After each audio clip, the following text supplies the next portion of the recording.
It's a unique hustle, nigga. Big shit. That's XO. Big shit. Big shit. Name another podcast like this. Who gon' bring it to the table? Boss talk. Who your girlfriend favorite? Boss talk. We gon' do it how you want it. Who your girlfriend favorite? Yeah, everybody on it. Boss talk. It's a unique hustle. Check it. It's a unique hustle. It's your boy ECEO, and I'm here with the lovely official Miss Jamaica. What's going on? Nothing, you know, Man, we in Las Vegas, Nevada, man. What the heck? How we get up here? We flew. Oh, okay. Check it, man. And guess who flew in to see us, man? I mean, one and only, right? Yes, sir. What you think about it, man? We got Charleston White back on Boss Talk 101 for the second time, man. Yeah. By itself. You know, we had him where he was pushing different things, different agendas, helping people like he always do. But today we going in because we in Las Vegas. What's up, Charleston? Hey, what's up, brother? Man, you need to tell me what's going on, man. I mean, I can't keep up with you. Well, you've been one of my biggest supporters and one of my biggest community partnerships. Hey, man. So yeah, I appreciate that. Ever since you gave me that award, you've been rocking with me. Man, and it was a blessing. Yeah. Straight up blessing, up and down, man. Exactly. I told him I always mess with her about you. I'll be like, man, I got to get with Charleston. I'm finna make a move. We finna help somebody. We finna do something. Yeah, man. You still got footage you ain't released. Yeah. I just do that because I feel real special about it. It's something. Most niggas don't do that. You know I'm telling the truth. Yeah. Most of these niggas looking for views and everything else. Well, everybody that's saying my name, everybody that's mentioning my name, on the internet is looking for views. If you say my name and you got a monetized YouTube account, I'm gonna bring you at least $2,000 to $3,000. Correct, and I'm looking for you. Yeah. And I think that's the reason why we mesh so well, because we dug deep down past the clout, past all of that, and actually got to know you. Y'all the first, I ain't gonna say podcast, y'all the first black people that have a platform, other than his sister out of Washington, D.C. She used to be on Reverend Al Sharpton's platform, but that was years ago.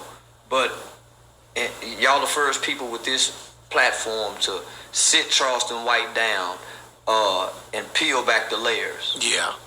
In a professional setting, in a professional manner. So it blessed y'all like it blessed me. Man, I enjoy it, man. I don't think I would even be where I'm at right now if I hadn't got in touch with you, to be honest with you. But I think that's just God, man. I was about to say. That's the way I roll with it. Yeah. God has that plan. I just know that I had to get a hold of you when I seen you. So this is what I've been noticing what happened, right? So the people that fight with me, that become my opposition, they're hot for like maybe 2 to 4 weeks. So they trend for 2 to 4 weeks. Once the dust settle between me and them, or me and their altercation, then they don't have anything else to stand on. Yeah. What separates Charleston White from every other blogger, from every other podcast, is that Charleston White has something to stand on, right? When you look past the internet, when you look past the things that I say on the internet, you can't beat what I do. Yeah. I can't beat it. You know what I'm saying? So that's what's happening. In the social media world with Charleston White. But I love it personally from a woman's perspective, or from my perspective, because not all women think like me.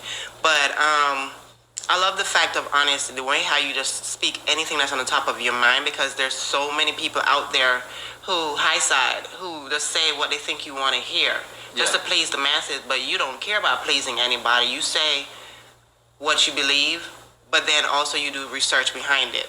Yeah. And that's what I love about what you do. From 2009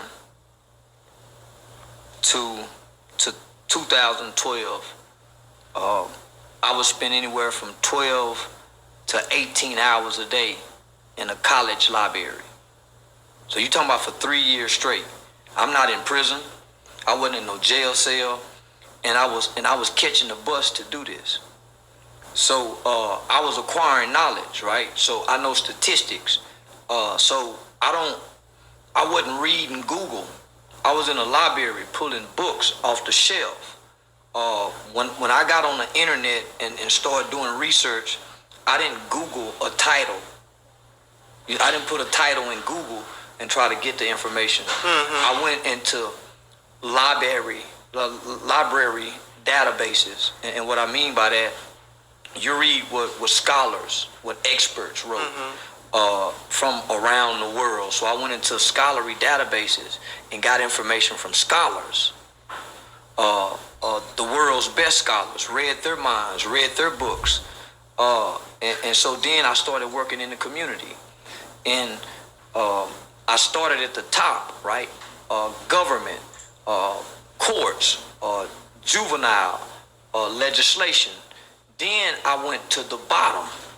I mean, to the bottomless pit, all the way in the ghetto, and then worked my way back up to government, right? Because up here, I was talking down to those people because I wasn't down there with them. I ain't know, I didn't see no dirty children.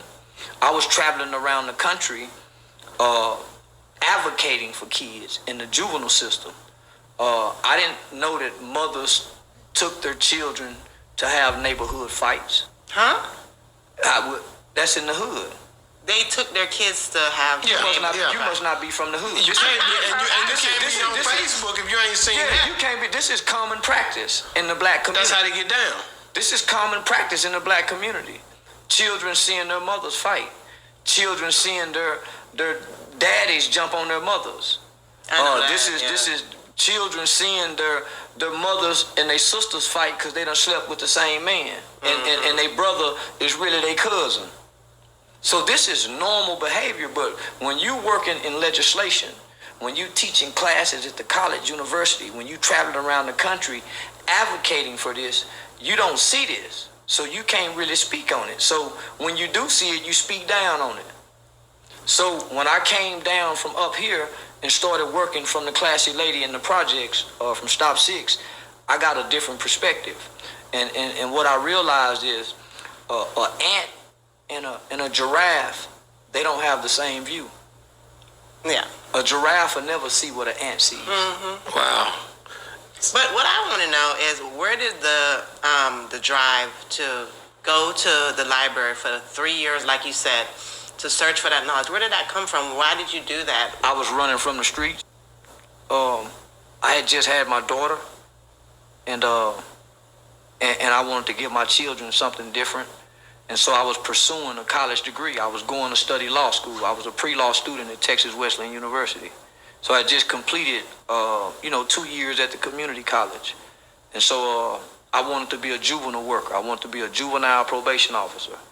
I don't have any felony convictions. I had just had my second child, my daughter. So I wanted to give them something different. So leaving the streets, only thing I knew I was good at was academics. So that's what I went to. Wow. And you talking about, okay, your daughter. I want to touch on something really that I've never asked you before. And I see you on social media, you advocate for not blacks, as you said, state, but for niggas. Yeah. The nigga nation. Yeah. I don't really too much care for black people. Okay. But I noticed that your children are biracial. Yeah, I wanted my babies to have good hair. That's it. The only reason I got mixed babies, I didn't want my babies having nappy nigga hair. Because we was taught that nappy hair was bad. All niggas I knew grew up putting S-curls and shit on and dukes on their hair. All the women I saw from the 80s on up, I remember it used to be shameful for black women to wear weave. They would sneak it in, and you didn't know they had it. So yeah, I wanted my children to have good hair, so I had mixed kids. That's it. I was 14 years old. I called home and told my mama, "Mom, when I grow up, I'm gonna have a baby by a Mexican." She said, "Son, you need to focus on trying to get out that juvenile facility. You too young to be thinking about having kids." But why Mexican and not white or any other race? Well, because growing up, Mexicans was easy to have sex with, and they was more submissive. They was easy to have sex with. Mexican girls and white girls was easy to have sex with growing up, and they were more submissive, right? They would steal from their dads. Get your daddy car key. Black girls wouldn't do that. So I learned that other cultures, other women from other cultures are more submissive to black men than black women. I learned that as a kid. But you could have easily went and got you another black woman from a different culture. Black women don't mind. I want somebody to mind. But it depends on the culture. They don't mind. Well, the other cultures, you get to kick them in their ass. See, African men get to beat their women. But when they get here to America, they really can't beat on them. Arab men get to beat their women. So, yeah, I could get one and kick them in their ass. But I want one to mind from conversation. And black women, sometimes you got to kick them in their ass. White woman, you can tell a bitch shut up, and she'll shut up. Mexican woman, once y'all start fucking, you got to kick in their ass, because she gonna be feisty and want to fight. But they mind, and they ain't gonna put the police on you. The Mexican woman ain't with really putting child support on the dad. One thing that I want it to be a sorry motherfucker. The one thing that I don't like, because a lot of times, like, when you keep saying black woman, you remind me of Kevin Samuels, because he always say black woman. That's all we know. But then they're black women in different cultures. We don't. They like, ain't black. I'm Jamaican. You ain't black. Then what am I? Jamaican. I'm black. You Jamaican. No. You Jamaican. It's a difference, huh? It's a difference. Okay, describe the difference. If I go to your... What color is my skin? What color is my skin? Yellow. Okay, and it derived from? Even white derived from black. Even white derived from black. All colors in the color spectrum come from the black. But y'all have been classified as Jamaicans. We still haven't been identified nor classified. We were just given a color. When I fill out a paperwork here in the States, it doesn't say Jamaican anywhere. But black is not a person. That's not a noun. Mm-hmm. That's more of an adjective, isn't it? Well, how can you describe me as being black? You have a name. You're Jamaican. And you're American. Well, I'm black American. Okay, I'm black Jamaican. It don't say that. You're making something up now. It don't say that. Our paperwork, we have to check something. When you go back home, you don't check nothing. You're automatic Jamaican. Right. I'm not automatic American. I'm automatic black. Black people aren't American. We had to be given American rights. You see what I'm saying? So, when we say black, we talking us. Mm-hmm. Y'all ain't us. Don't y'all got Jamaican food?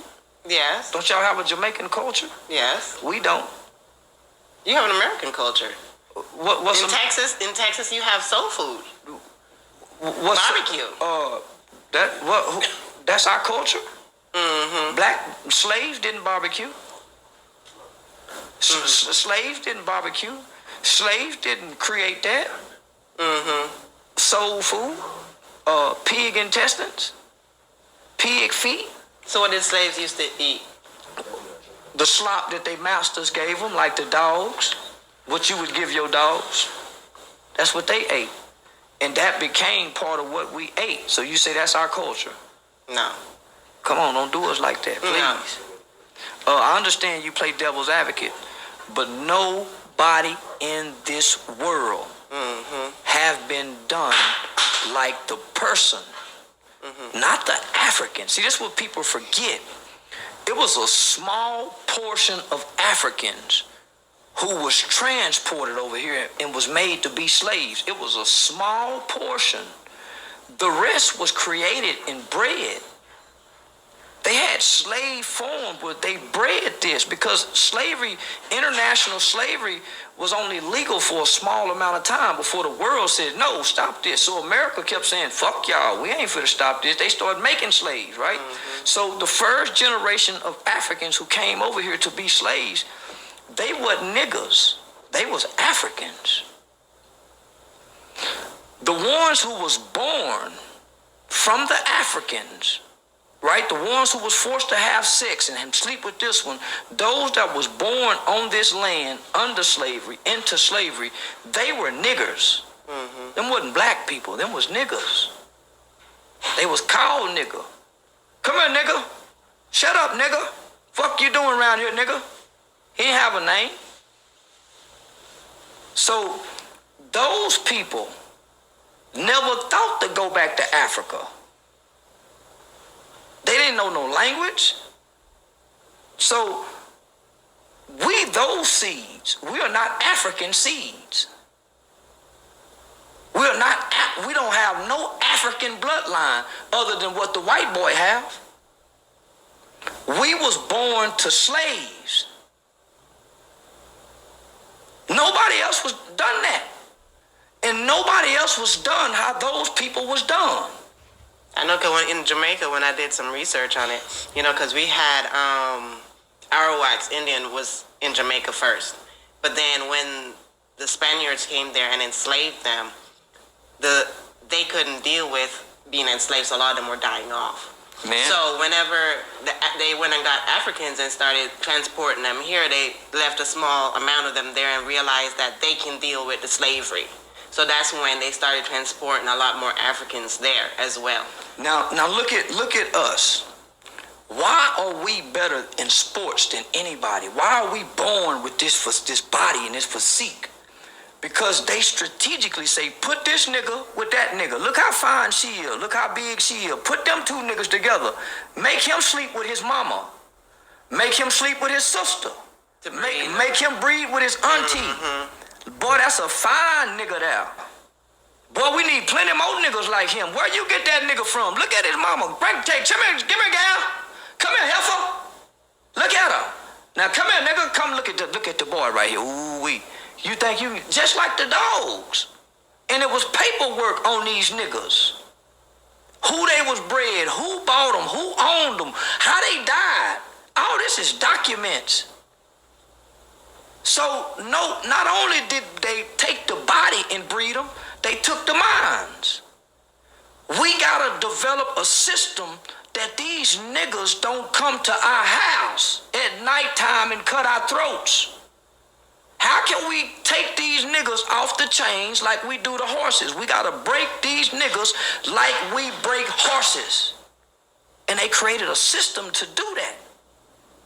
We're gonna make this woman make sure this boy won't ever stand up and talk back like we had to kill his uncle. You had that book that talked about that. Yeah, I've read a lot of books. That's just the Jews wasn't done like this. Ain't nobody been done like this here, and it still go on today. They still fucking our minds. They took our minds. We are walking empty. We like walking dead people. They tell us what we like. Why you think all of us wear Michael Jordan tennis shoes? All of us got Gucci belts. Why you think we all do the exact same thing like robots? All of our women got eyelashes. None of them don't do it. None of them don't do it. None of us don't do nothing. None of us have separated from the pack. They got a button on us because they know us better than we know us, because we don't know nothing about the niggas. They teach their children about the niggas, and we don't know nothing about the nigga. Wow. Yeah, well, just recapping back on when we met the last time, you know, a lot of niggas told me, the black guys, they wasn't niggas. No, these ain't niggas, no, so don't call them niggas. Don't ever confuse these black people as niggas, please. So I'm being quiet for these black people because they say, man, let him talk, man. You didn't let him talk enough. Well, I hope you black people understand. I'm letting Charleston White talk today.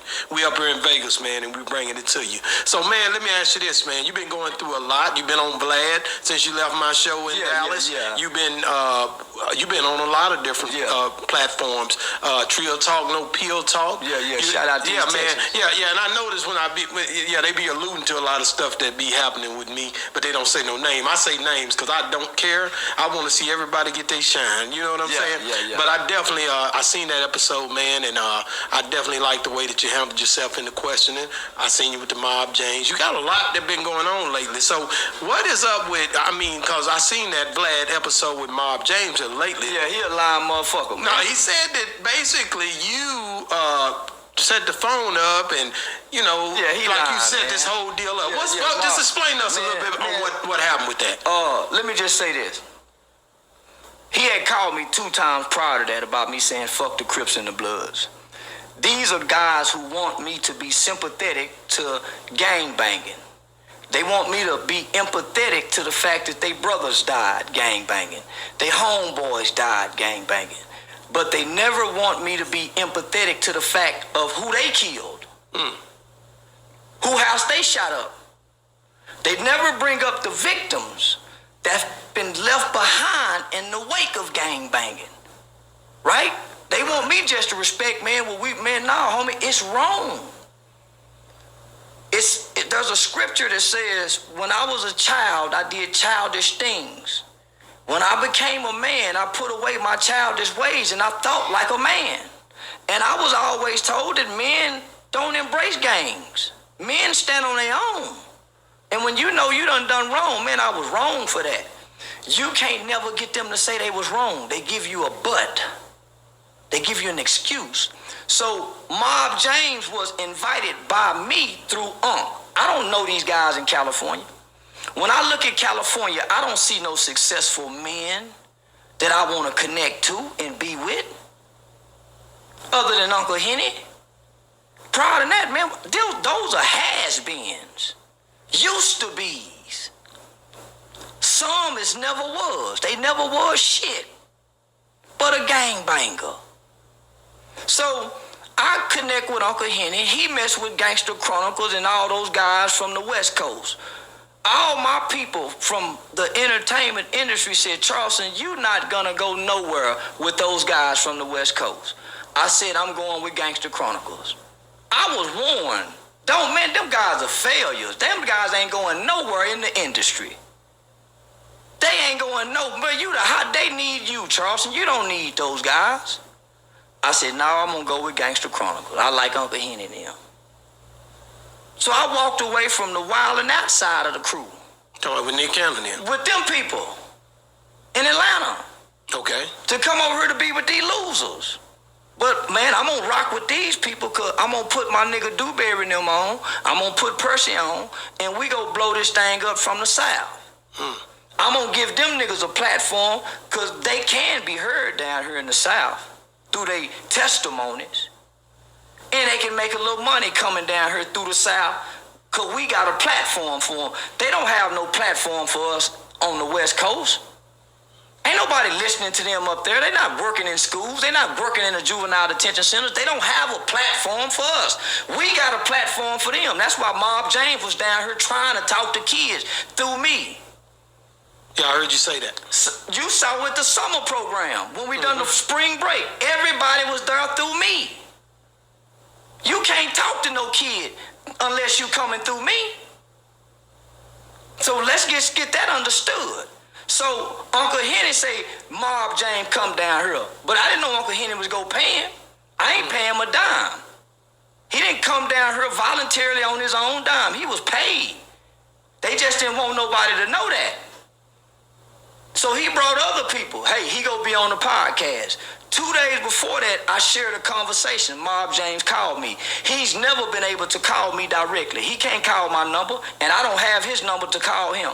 So he lying saying I called him and apologized. Well, I heard him say that on Unc have always been the middleman mediator. Always. Me and him have never talked directly one-on-one. He would have to call somebody and say, hey, can I get Charleston's number? He's never been able to call me down. I don't fool with them niggas like that. Them niggas ain't got nothing going on in life for them niggas to have my phone number. None of them niggas. So he called somebody 2 days before that. They text me, hey man, Mob James wants you to give him a call. So shoot me his number. Shoot him my number. So we talk. He tell me, man, my brother died and woo, woo, woo. I'm not with it no more, man, but it's like you taking our hope. I'm not trying to give hope to no grown man. I don't give a damn about a grown black motherfucker or a grown nigga making wrong choices and decisions. That go from Nipsey Hussle, that go to DMX, that go to George Floyd, that go to my brother in prison.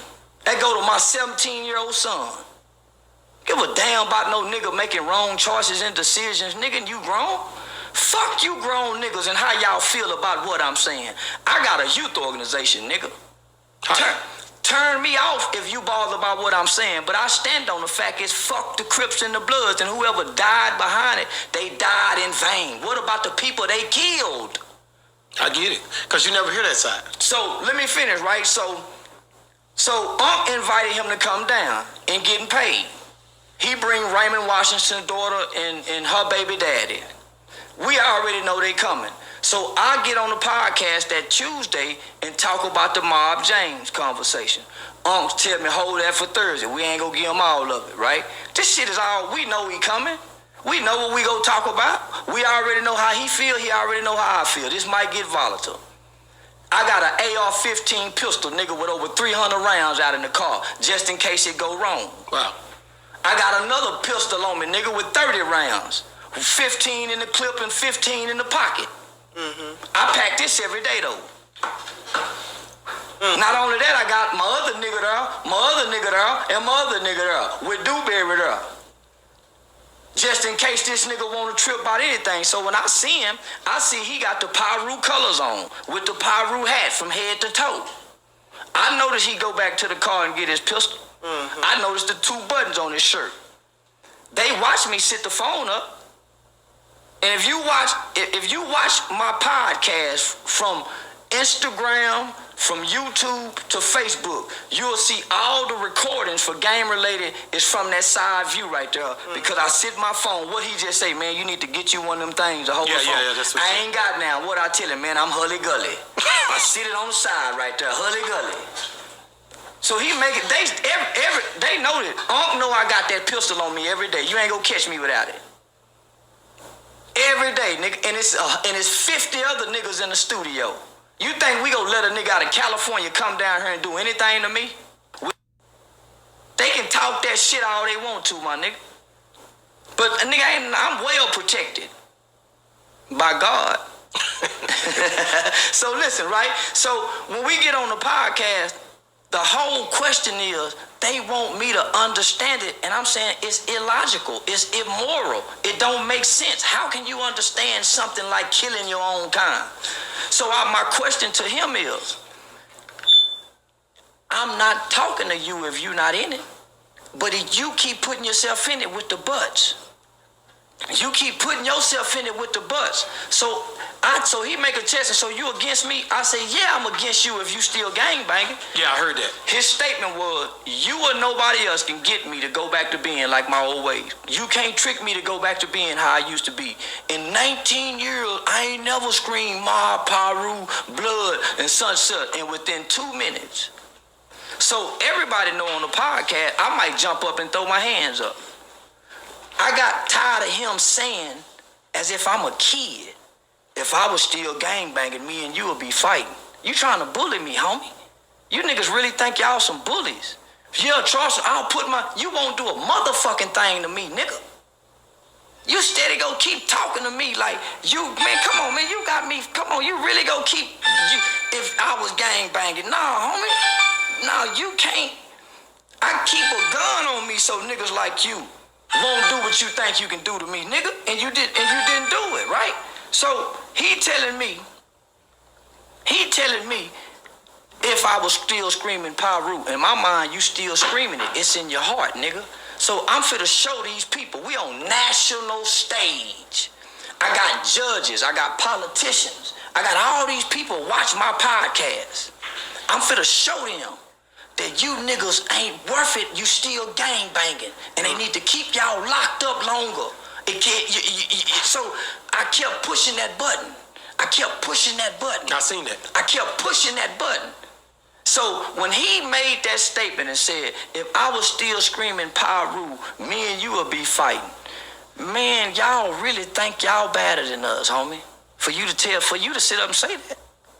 So when I stand up and say that, it tricked him. Now he want to stand up. Now we nose to nose, forehead to forehead, lip to lip. Now I done got the people to see what they needed to see, nigga. Say you want it from Mob James Pyru, Blood. And I quickly told him, so you still with it then, huh, James?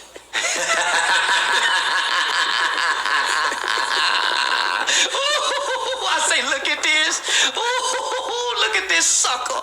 He fell for the bait. He draped in the colors. Look how Satan operate. Satan is the master of deception. Look at this 50-year-old man trying to deceive the world. He done killed and robbed and beat people in the name of Mob James Pyru, and he stood up and confessed it with his mouth because it's still in his heart. What's in your heart don't come out of your mouth. I don't care how long that devil lay dormant.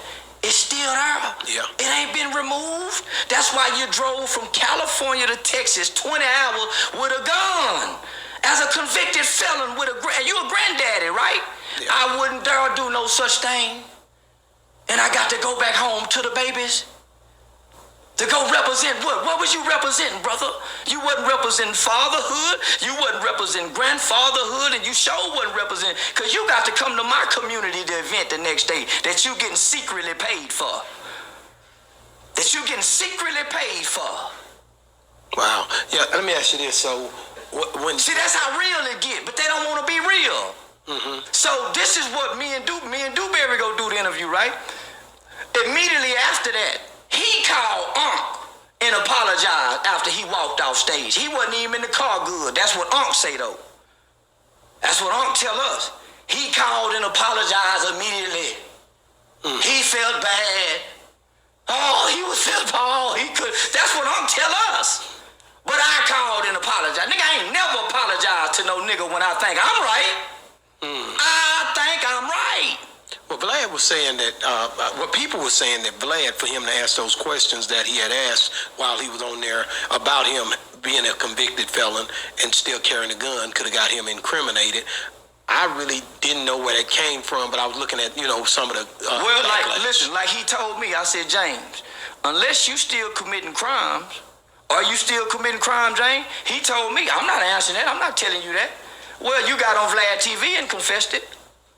I asked you, the brother asked you, James, unless you still committing crime gangbanging, James, why would my words affect you? He told me, I'm not going to tell you if I'm still committing crimes or not. Well, why would you get on Vlad TV and confess to possession of a firearm across state lines? Why would you confess to that? On Vlad TV. And this is what I was told. The next day when it started going viral, Vlad TV already done called James. They told him, no, man, we ain't doing no Vlad TV interview. He just want to be messy. He just want to capitalize over. But I know Vlad go pay you for something like this here. Yeah. Vlad go give you anywhere from $3,000 to $5,000 for a good interview like this here. Shit, and I know niggas need that money.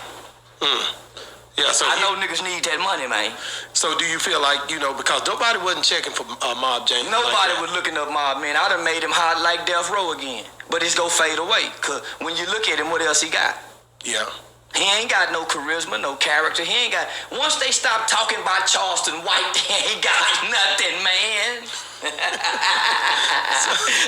Once they stop talking about me, they ain't got nothing no more, nigga. I'm the topic. So the next day, I believe he said when y'all went to the event, he was saying that you said that you felt like that he came down there that he was coming down there to set you up. I felt like that once that the Abdul Chappelle and the other nigga. Yeah. The other nigga made the video and said that him and Mob James came down there to check me. The nigga in the video said that Mob James then went on the ground and he went in the air. So I don't see this video till Sunday, right? I was there Friday night at the camp to get it going. Saturday, my son going to camp. So I wasn't there Saturday and Sunday. I'm the one helped raise the money for the event, get the promotions going, right? So I see this video Sunday about this nigga hollering about they done come to Texas to check me. Nigga, what? So then I see the video with Dewberry. Hey man, what's up with these niggas? These your people, Fuck you, man, they got nigga, fuck them, nigga, what you... So Unc said, nah, man, I don't even know them niggas. So we had to sort that out. So I gonna be disrespectful to everybody. Nigga, I'm finna turn on Unc. I'm finna get into it with Dewberry. Nigga, what you doing on here with this? So Dew said, nah, homie, I told that nigga I'm not having no discussion about Charleston. So we get down to the bottom of it, right? Get everything sorted out. See that this nigga Compton nigga, Mob James, don't know him. He playing for clickbait, right? So by this time, I done went off the handle. So one of the elders from Santana Block Crip give me a call, man, Sag. The elder Sag. They call him the Crip. on YouTube, elder brother. I got a lot of respect for him. I met him about 5 years ago. He from Cali? He from Cali. Okay. One of the original baby Crips. Okay. So I met Sag about 5 years ago. So Sag reached out to me, with the grandfather Uncle Tone. Hey, cuz. Say, cuz. What's up with you and Ray Shauna, cuz? She say you tagging her and shit on Facebook, cuz, and going off on her talking about, you trying, woo. So I'm like, no, Sag, man, they got this nigga. I'm trying to see who this nigga is. Talking about he in my town, checking me. It's a green light on me. So he say, so I give him the names of the people who all involved, right? So we get everything sorted out from Cali to Texas. So you see them titles done changed. Yeah. You see them niggas' titles done changed. So I tell Sag said, cuz, Ray Shauna don't know cuz. She ain't know that nigga. She went down there with Mob James to see her sister on a free trip. Her and her baby daddy, they fuck around, they real tight cuz. They enjoy each other, they just hanging. Woo. They ain't got nothing to do with none of that cuz. You wrong. She ain't got nothing to do with that. So make that right for me cuz. So call her. So I called Ray Shauna, me and her talk. So he hit me the next day and said, say cuz apologize to her in a video. Cause she's still getting phone calls. So that's the apology I made directly to Ray Shauna Washington. Okay. For thinking she had something to do with whoever that Compton Crip nigga was. Okay. Hollering he came down here with them, right? Mm-hmm. He put them in that. So, I never called Mob James, homie. So, about 3 days ago, or it's been about 5 days ago, him and Unc called me on the phone. Okay.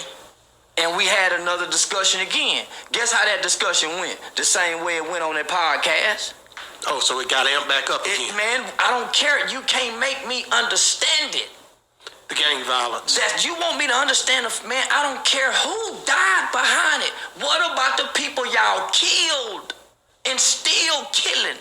The kids, the mothers, the sisters, all the suffering of 50 years. And you still want to hold it in your heart? There's no way God can live in a heart with a gang honor in it. Wow. You can't make me believe the spirit of God can exist in the heart of them niggas. That's why they die before us the way they die. So no, man, they cursed. And I believe in my heart and my soul and my mind that everything attached to the name Crip and Blood is cursed with destruction and death. Until they repent. What does the word repentance mean? To turn away from. Yeah. So nah, homie, I told Unc I don't want nothing to do with them niggas. I don't want to be on digital soapbox media. I don't want nothing. Anything tied to them. I don't want nothing. I started gang related. Anywhere I go is go get numbers. Anywhere me and Dewberry go, nigga, we go rock. We don't need them. If I stop working with Unc, you will never see them niggas work with kids again. You will never see them niggas in no juvenile detention centers. I was doing it before the internet, and I'm still doing it today. You see when I walk through that door, when we getting them kids clothes fresh out the facility, you don't see nobody on the phone walking and talking with me. All right, it's just me and you. Picking them up, taking them home, taking them out to eat. You don't see no nigga doing that with me. So how dare a nigga say anything to me? Anything, man. Yeah, so moving on, let me ask you this right here about, because I hadn't got to talk to you since you had the issue with the Asians. Yeah. So had that been pretty much cleaned up now? What you mean cleaned up? As far as did anybody apologize? Because it was one guy that went on Vlad and spoke about you on there. No, ain't now an Asian apologize. Ain't now a black person stood with me and sided with me. Yeah, I was out there on the fight on my own for the nigga folks. You didn't see Jim Mob James, them standing with me. You didn't see nobody standing with me. Didn't nobody make no publicly statement, say, yeah, I'm rocking with Charleston. Everybody went against me, nigga. I don't say, listen, the Bible says when Jesus came, his people did not accept him not. Now, I ain't saying I'm Jesus.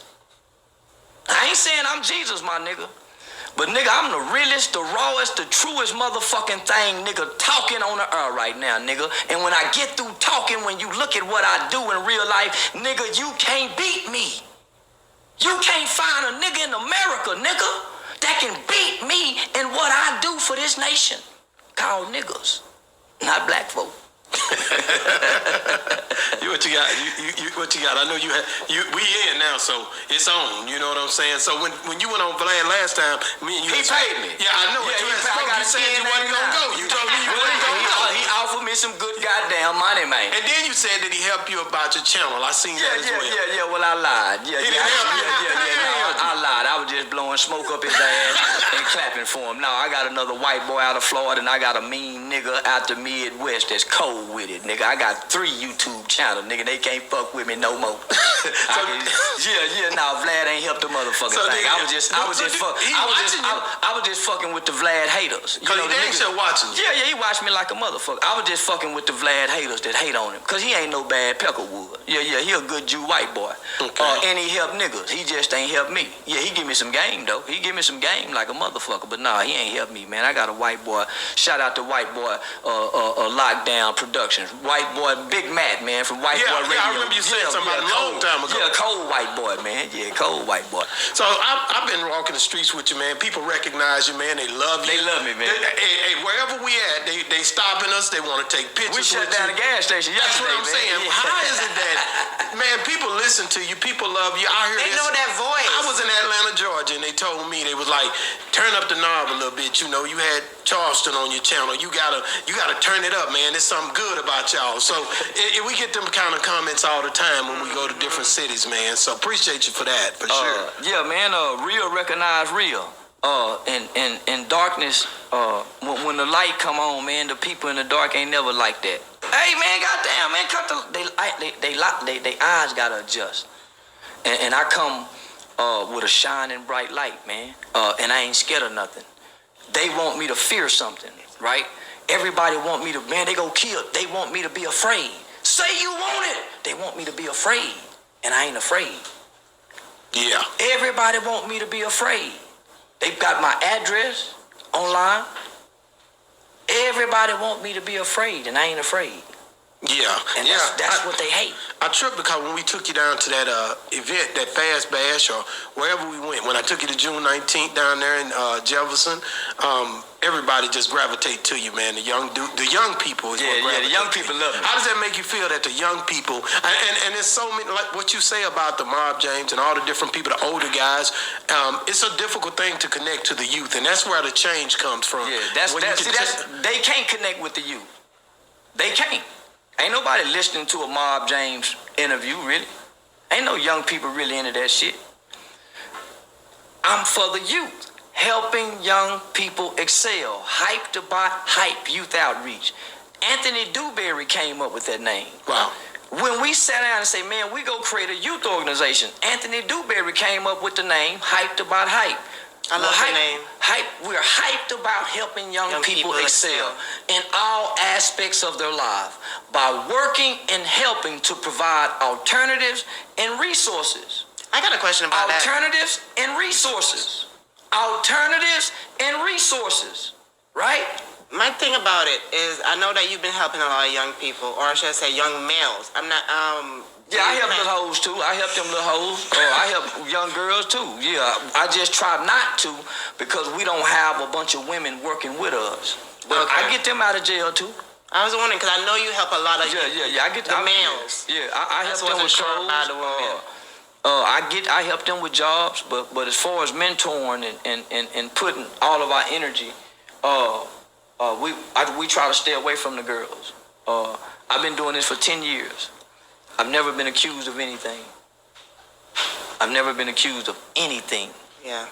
So, because I protected the character, the integrity, and the reputation of my organization, meaning I got a lot of guys come home from prison that work with me But if I catch you fucking on these boys' mamas, if I know you the kind of homeboy that's weak below the waist, you can't work with me. I don't put you before these kids, nigga, and they wake up and you coming out their mama's bedroom. I don't sleep with these children's mothers like the little league football players. My character and my reputation in the city of Fort Worth and the work that I do is upstanding with black women. They don't catch me looking at their ass and titties. I don't secretly come on to them. I ain't in their inbox. My reputation is upstanding because we strictly stay focused on their boys. And I know we can get the parents once they see the impact we have on the children. So, fuck you, mama. I'll cuss you out behind this boy, sorry ass bitch. And me and the boy might fall out eventually because I done cussed his mama out. But, nigga, I'm here for you, and I'll quit you behind your stupid ass mama. But I'll see you again because I work in the prison system. Nigga, you either go deal with me on the streets or deal with me in the juvenile system, or you go see me in prison, or when you come home from prison, I'm the one with the program to help you re-enter back into society. So at some point, young nigga, you got to cross paths with Mr. Charleston. You see what I'm saying? Mm-hmm. And that's what the young niggas know. These old niggas just talking, sitting back getting drunk, watching me on the internet. They ain't got nothing for these young niggas. They can't even get a job. How they gonna help the young nigga? I got a direct access to the American Airlines getting kids job. Show me a nigga, they just talking. Man, he said this. Sorry, motherfucker. You sitting around I heard you mention it last time, that program. How many kids have you actually gotten on over there? Shit, I don't know how many get on. I just refer them. Yeah. Yeah, I don't know how many can get on. I just know alternatives and resources. I'm connected to the alternatives and the resources. Let me ask you this: do you care about what about these youngsters that rap? The NBA young boys, the Pooh Shiesties, they locked up right now. Yeah, I love them young niggas. So yeah, they where they need up. to be. They where they need to be. Okay. When they come home, we gotta help them too. Well, you gotta watch them. You provide the alternatives and the resources. Hey, man, this is what we do over here. If they don't get out and call you, why you go fuck with them? You notice what we do. We went inside the juvenile facility and met them young niggas. That's right. We told them what we can do, what we will do when they get out, right? Their job is to make us a liar. Mr. Charleston say he'll do this when I get out. Nigga, if you want to rap, I'm going to take you over there to the studio. You go get to meet him, if that's what you want to do. If you want to go to school, I'm going to go over here. So whatever you want to do, my nigga, make us a liar. So once we go inside and make contact, provide them with the alternative and the resource. When they come out, if they don't call, I ain't looking for them, nigga. No, the ones they go call. You know how hard it is for an NBA young boy, a millionaire, multi-millionaire, and a Pooh Shiesty that's got the images they have and the power that they have going with their brands for them to change. That's a hard thing, man. I remember when Tupac got out and he went crazy. Gucci man chain. Gucci chain. Shit, all of them chain. Listen, the kind of trouble them boys in, they go change. Pooh Shiesty, not Pooh Shiesty, but that NBA young boy already writing them letters home. Do you think that Gucci changed because of the lady that was there supporting him? That plays a part. But she ain't in that jail cell with him. Many men change for a woman only to fall down behind the woman. The change that it looked like he developed was an interchange. You see what I'm saying? Was an interchange. You know, a woman plays a great part in motivating a man to change. Right, because all of these other gentlemen that y'all were talking about, we never seen that woman. But the woman can't change you. She won't change you. It's impossible for the woman to change you. You got to be changed for the woman show up. Because if you start changing when the woman show up, then she changed you, not God. When God gave Eve to Adam, Adam was already complete.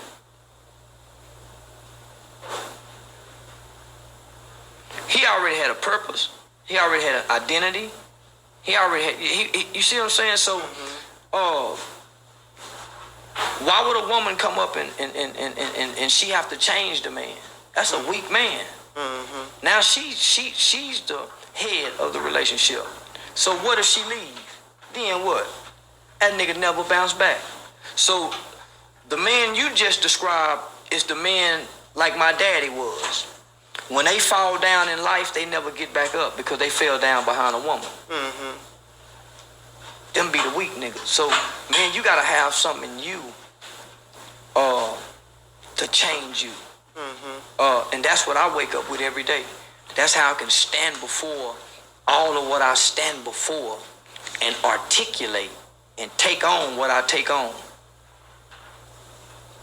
Man, you think my wife and them, man, they got y'all, you think people don't be saying, girl, they got y'all address out there. Y'all ain't scared. I seen that. Man, you think my mama and them don't be saying some, man, nigga, you got to be bold.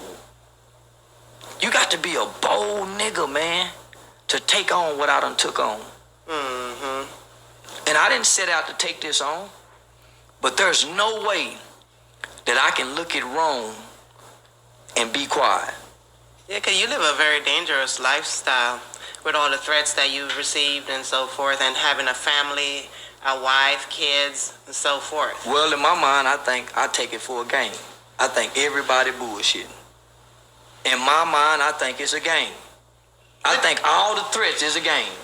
But you gonna always have that one person, and you just probably haven't crossed that one person man, yet. they've been telling me that all my life. They told me, all right, if you ever get locked up, you better not go down there with that cocky attitude. Well, I got locked up and went down there with a cocky attitude. Man, they said if you do this to the police, man, I done. So everything, so maybe I'm the one that just won't happen to. Wow. Maybe I'm really this bad. Maybe I'm really this safe with, maybe I'm really chosen by God. In my mind I am. So why would I behave any other way? You guys see me walk up and down this street with nothing on me. No gun, no knife, no weapon. Man, and people are approaching me, record me. Hey, man, come over here and talk to me. Man, I don't have an ounce of fear. Yeah. No, I see that. And I witnessed it. I was just asleep in a public place where half of California walking by me. Yeah. Sleep, man, with my head laid back. No mask on, no nothing. Sleep like a motherfucker. Instead of saying, nigga, will choke you to death out here. You just lay back here sleep. Man, I can't fear. Yeah. Let me ask you this. Do you think, because I go back to the rap music a lot, do you think that the Jay-Z's and these guys that are in these big positions, the billionaires, do you think that help is there for the youth? Are any of those people helping, like the Jay-Z's? Listen, why should they? Why should a billionaire come help?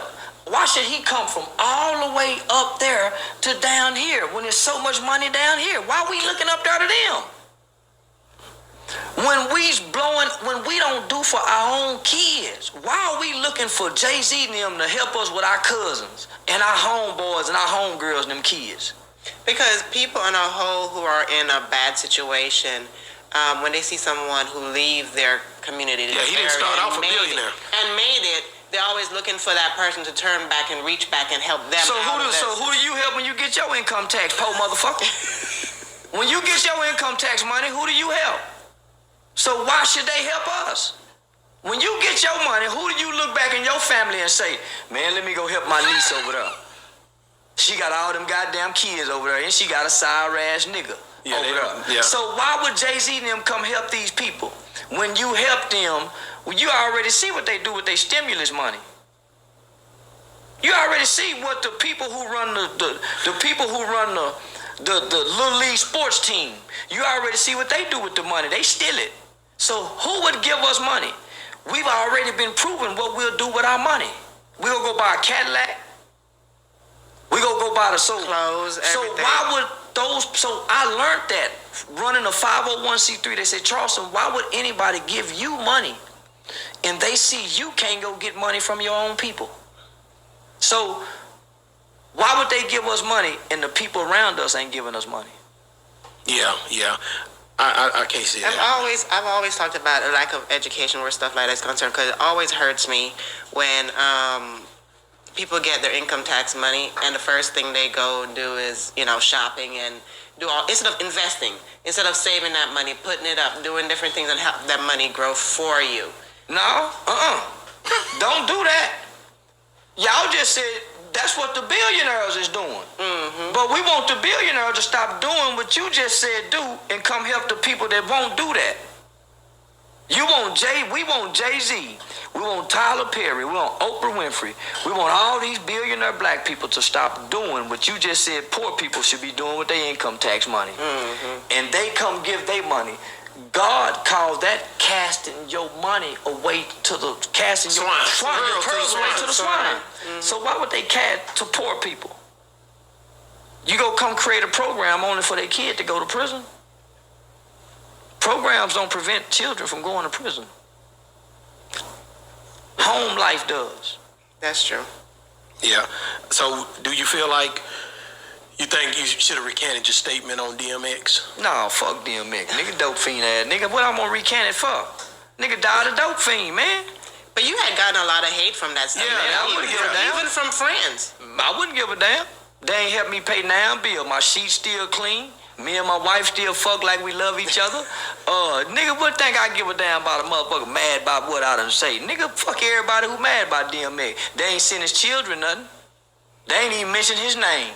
Matter of fact, I ain't even heard a DMX song, nigga. I told y'all wasn't nobody even gonna be mentioned. Had y'all not brought him up, wouldn't anybody think about that motherfucker. It was just pretty much water under the bridge after 2 months. Once a dope fiend nigga die, he wasn't no hell of a nigga in the world. Nobody cares about rappers but poor people. And I ain't poor. Nobody cares about rappers, homie, dead or alive. Wow. So the next thing I can think of is how do we change the narrative for a better society? Fuck the narrative, nigga. It ain't no better society. Get you some goddamn money, take care of your woman and your kids, and have fun, nigga. Ain't no better.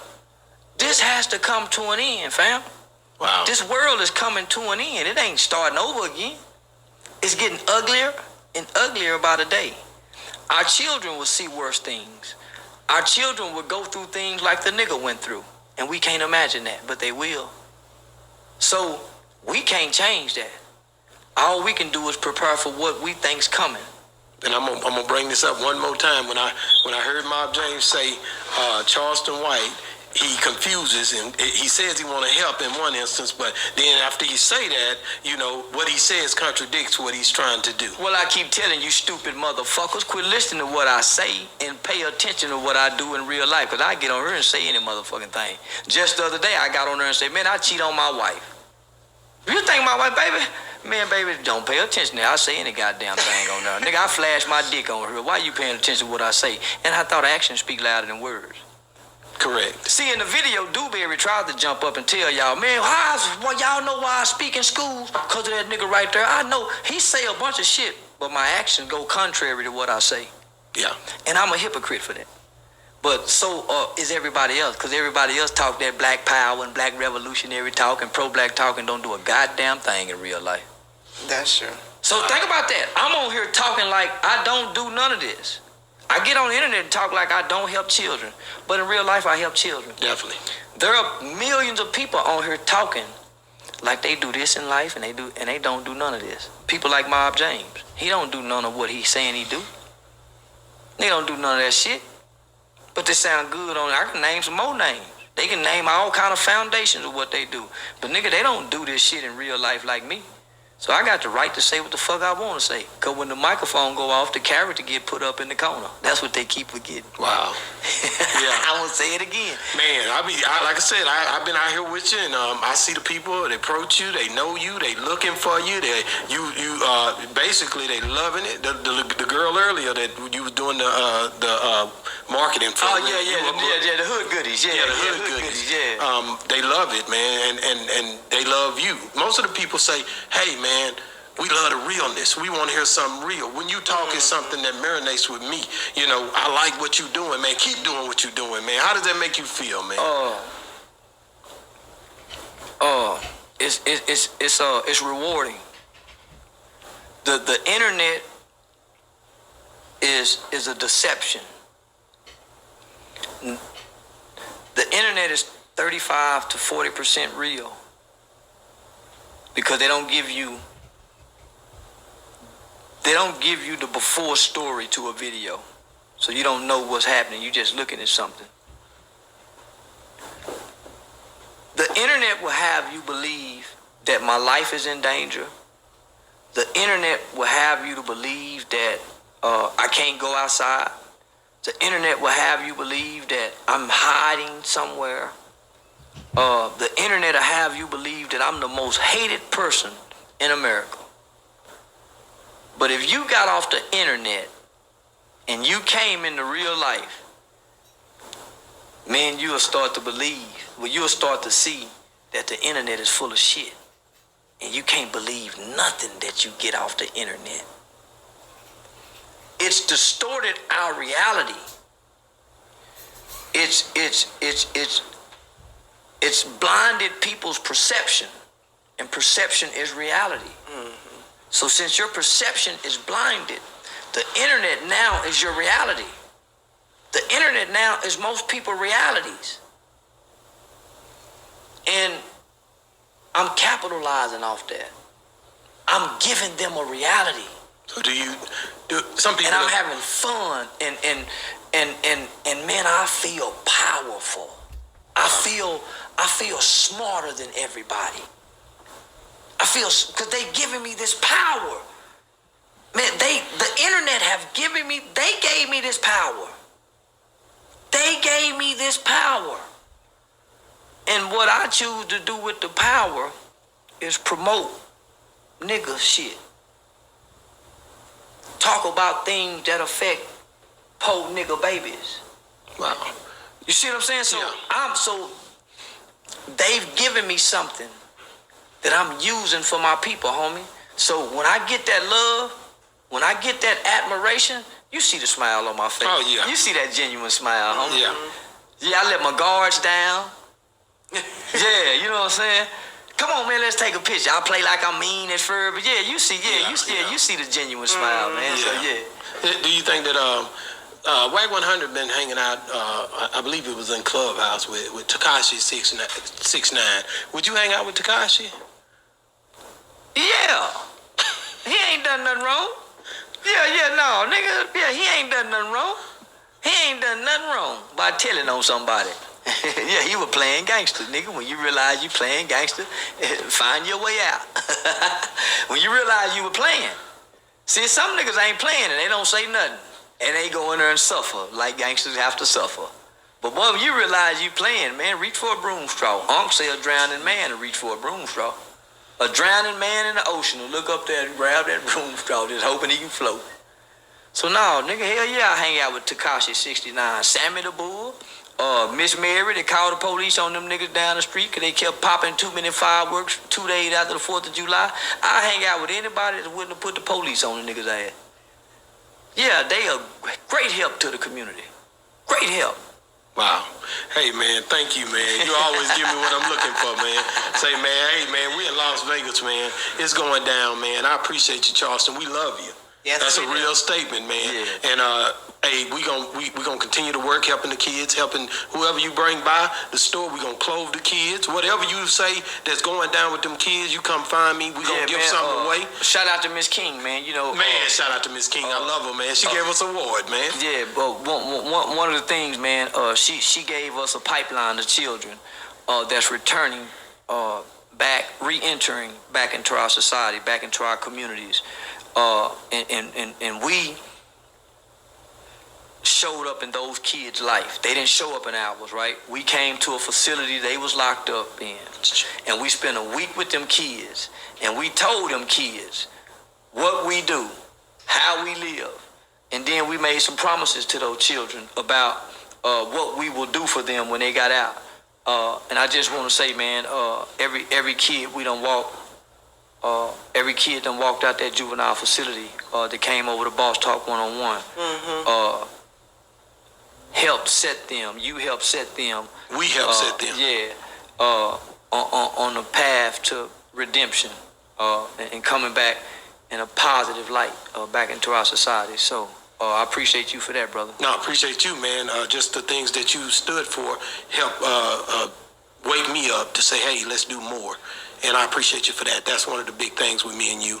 I think that's why we stay connected the way we do, is just trying to help people, spending money where it need to be spent in the neighborhoods, man. Yeah, man. Shout out to East Texas. Say, man. Shout out to East Texas, man. Y'all know y'all my new family, man. Y'all thanks to Boss Talk, man. Hey, man. Yeah. Check it, man. That's coming straight from Charleston White, man. We love you, man. It's been another great segment of Boss Talk 101. And we out.